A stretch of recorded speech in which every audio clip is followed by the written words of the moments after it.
नमस्कार, मैं हूं मीना चौधरी। मेरे यूट्यूब चैनल में आप सभी का बहुत बहुत स्वागत है। शुरुआत करते हैं आज की खास खबरों से। देश सेवा के साथ जीवन दान भी। 26,000 सैनिकों ने किया अंगदान का संकल्प।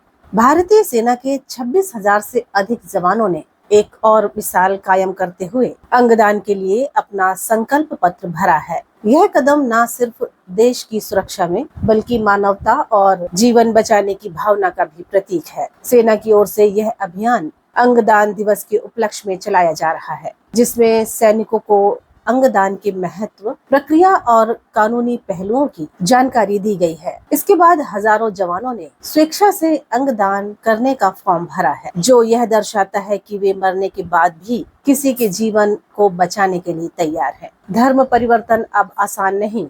केंद्र सरकार लाने जा रही सख्त कानून। अब बिना वैधानिक प्रक्रिया के धर्म परिवर्तन करना आसान नहीं होगा। केंद्र सरकार जल्द ही धर्म परिवर्तन को लेकर सख्त कानून लाने की तैयारी में है। इस कानून के तहत जबरन, धोखे से या लालच देकर कराए गए धर्म परिवर्तन को गंभीर अपराध माना जाएगा और दोषियों को कड़ी सजा दी जाएगी। कानून मंत्रालय और गृह मंत्रालय के सूत्रों के अनुसार प्रस्तावित कानून में यह प्रावधान होगा कि धर्म परिवर्तन से पहले व्यक्ति को प्रशासन को सूचित करना होगा और एक निर्धारित प्रक्रिया से गुजरना होगा।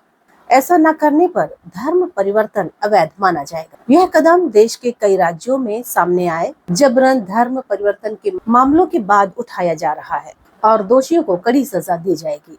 अब वेजिटेबल ऑयल पर अनिवार्य होगा रजिस्ट्रेशन। सरकार का सख्त फैसला। खाद्य सुरक्षा और उपभोक्ताओं को शुद्ध तेल उपलब्ध कराने के उद्देश्य से केंद्र सरकार ने वेजिटेबल ऑयल से जुड़े व्यापार पर रजिस्ट्रेशन अनिवार्य कर दिया है। अब देश में वेजिटेबल ऑयल का उत्पादन, भंडारण, आयात निर्यात या बिक्री करने वाली हर कंपनी या कारोबारी को सरकारी पोर्टल पर रजिस्ट्रेशन कराना होगा। यह फैसला खाद्य और उपभोक्ता मामलों के मंत्रालय तथा FSSAI की सिफारिश पर लिया गया है। अगर कोई व्यापारी बिना रजिस्ट्रेशन के वेजिटेबल ऑयल का व्यापार करता पाया गया तो उसके खिलाफ कड़ी कार्रवाई की जाए, जिसमें जुर्माना और लाइसेंस रद्द होना शामिल है। EMI बढ़ेगी या घटेगी? RBI की बैठक शुरू। भारतीय रिजर्व बैंक और मौद्रिक नीति समिति यानी MPC की बैठक शुरू हो गई है। 3 दिन तक चलने वाली इस मीटिंग में सबसे बड़ा सवाल रेपो रेट बढ़ेगा या स्थिर रहेगा। फिलहाल रेपो रेट 6.50% है और एक्सपर्ट का मानना है कि इसमें इस बार भी कोई बदलाव नहीं होगा। लेकिन बढ़ती महंगाई और मानसून की अनिश्चितता पर RBI की नजर जरूर बनी हुई है। पंजाब में जल संकट गहराया। 19 जिले जल स्तर में गिरावट के चलते संकट में। पंजाब में जल संकट दिन ब दिन गंभीर होता जा रहा है।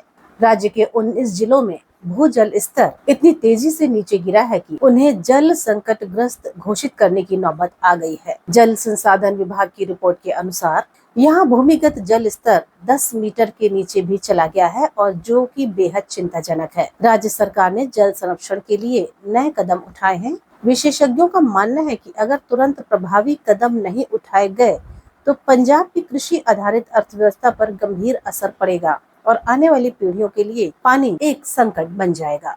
और आज की खास जानकारियों में इतना ही। हम फिर हाजिर होंगे देश दुनिया की ताज़ा खबरों के साथ। तब तक के लिए नमस्कार।